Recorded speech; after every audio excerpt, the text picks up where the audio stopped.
Pak Yanto, laki-laki berumur 54 tahun dibawa ke rumah sakit SGD 11 bersama istrinya Surti dengan keluhan kelemahan anggota gerak atas dan bawah yang memberat sejak 4 hari yang lalu. Awalnya pasien mengeluhkan kesemutan dan rasa terbakar di kedua jari-jari kakinya. Lalu kelemahan mulai dirasakan dari kaki lalu menyebar ke lengan. 1 bulan sebelumnya, ia sempat dimasakkan makanan oleh sang istri yang membuat dirinya diare selama 2 minggu. Selamat pagi Bapak, perkenalkan nama saya Dr. Bagas, saya dokter yang menjaga di klinik orang muda pada hari ini. Kalau boleh tahu nama Bapak siapa? Nama saya Yanto. Yanto. Kalau Ibu? Saya Ibu Surti. Ibu Surti ya. Oke, kalau boleh tahu keluhan yang mengalami keluhan Bapak Yanto, Ibu Surti? Saya. Oh, Bapak Yanto ya. Bapak Yanto ada keluhan apa ya? Ini dok, tangan saya lemas gitu dok. Saya nggak bisa angkat tangan saya kayak lemas gitu dok. Saya nggak bisa angkat. Tapi awalnya itu dari kaki dia awalnya dok. Habis itu dia menjalar naik. Itu sudah sekitar 4 hari yang lalu itu dok. Oh, udah beberapa hari yang lalu. Sebelumnya ada keluhan lain?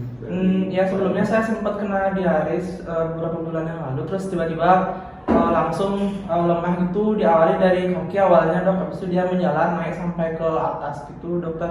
Oh gitu ya, apakah keluhannya berat? Berat. Oke Bapak, terima kasih atas informasinya. Jadi selanjutnya kita akan melakukan pemeriksaan fisik. Jadi nanti Bapak bisa ke meja pemeriksaan. Saya akan mempersiapkan alat dan menceritakan terlebih dahulu Pak ya. Ibu bisa nunggu di sini Bu ya. Tunggu ya Bu ya. Pada pemeriksaan fisik didapatkan keadaan umum tanpa sakit sedang, zona vital dalam batas normal. Pemeriksaan neurologis didapatkan motorik tungkai 2/2 dan lengan 3/3, hipotonus dan refleks fisiologis yang menurun. Betul Bapak, jadi tadi kita sudah melakukan pemeriksaan fisik dan saya menemukan adanya penurunan refleks Pak ya. Jadi di sini saya masih belum bisa menegakkan diagnosis apa yang terjadi pada Bapak. Untuk menegakkan diagnosis kita perlu melakukan pemeriksaan penunjang. Jadi nanti pemeriksaan penunjangnya itu saya akan melakukan ACS Pak ya dari Bapak, apakah setuju? Setuju. Pengambilan ACS ini Pak ya. Oke, karena Bapak setuju, mari kita lakukan pemeriksaan penunjang Pak ya. Pada pemeriksaan penunjang yaitu pemeriksaan cairan cerebrospinal melalui lumbar fungsi, didapatkan tekanan CSF normal, namun terdapat disosiasi sitoalbumin atau adanya peningkatan kadar protein dengan jumlah hitung sel yang normal. Ya, jadi setelah kita melakukan pemeriksaan penunjang tadi, berarti kita bisa menyimpulkan bahwa Bapak mengidap Guillain-Barré syndrome. Hah?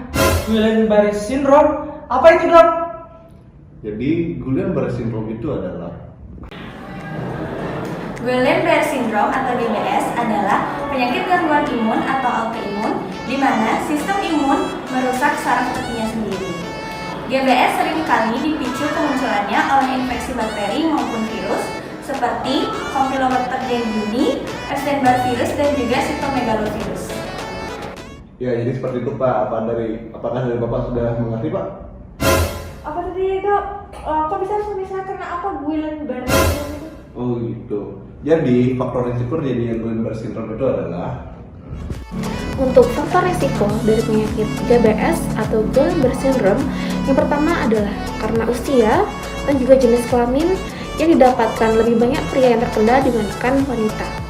Untuk contoh yang kedua itu karena adanya infeksi pada pernafasan, pencernaan, dan juga penyakit autoimun yang dipicu sering oleh infeksi bakteri ataupun infeksi virus. Yang paling sering yaitu infeksi pernafasan saluran atas atau infeksi saluran pencernaan.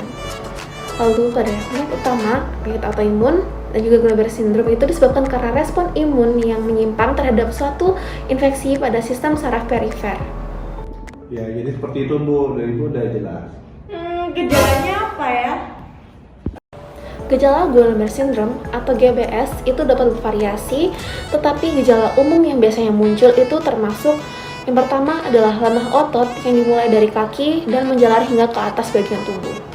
Untuk contoh yang kedua adalah sensasi mati rasa atau kesemutan di bagian ekstremitas. Lalu untuk contoh yang ketiga adalah kesulitan berjalan atau koordinasi yang buruk. Untuk contoh yang keempat adalah kehilangan refleks tendon. Untuk contoh yang kelima adalah nyeri otot. Untuk contoh yang keenam adalah kesulitan berbicara atau menelan. Untuk contoh yang ketujuh adalah kesulitan bernafas jika otot-otot pernafasan terpengaruh.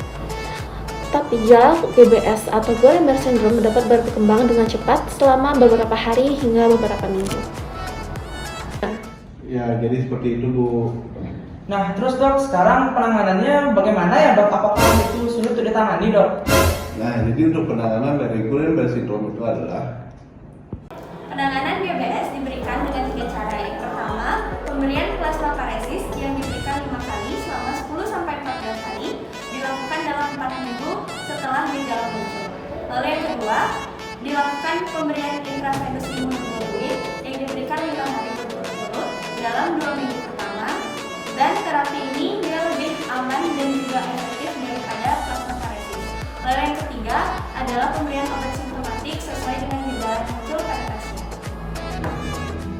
Baik dokter, sekali lagi terima kasih ya dok atas bantuannya. ya Ibu bisa disupport bawah itu ya.